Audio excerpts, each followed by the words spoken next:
Hey guys, it's Walker with Full Spectrum Laser, and today I'm going to show you how to vector trace using your Muse camera. So let's get started.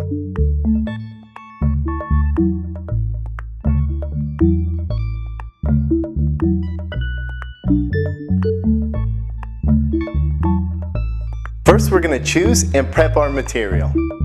For best results, we'll want our material to be as flat as possible. I'm using a 1/4 inch piece of wood for our example. We recommend using masking tape to protect and enhance the outcome. Place the tape evenly over your material surface where the design will go. Don't overlap the tape. Once you mask your material, draw your design.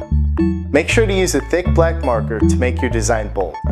Next, we'll capture the workspace using our camera. You'll see this process in another video, but we're going to do a quick recap. Locate the camera icon in your Retina Engrave software. Hover your mouse over the camera icon and you'll see a drop down that says Clear Last Visual. Click that first to reset the camera. A pop-up window will appear and you'll want to follow all the instructions.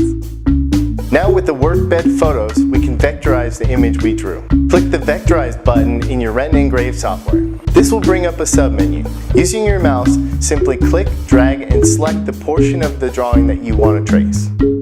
Now you have bitmap and vector data for the object that you just selected.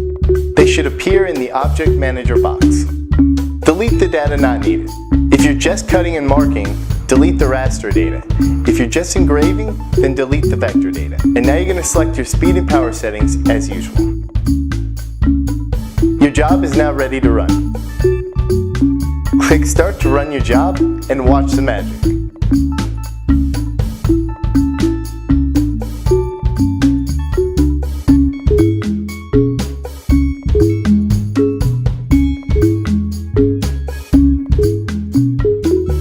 And there you have it. Thanks for watching, and we'll see you next time.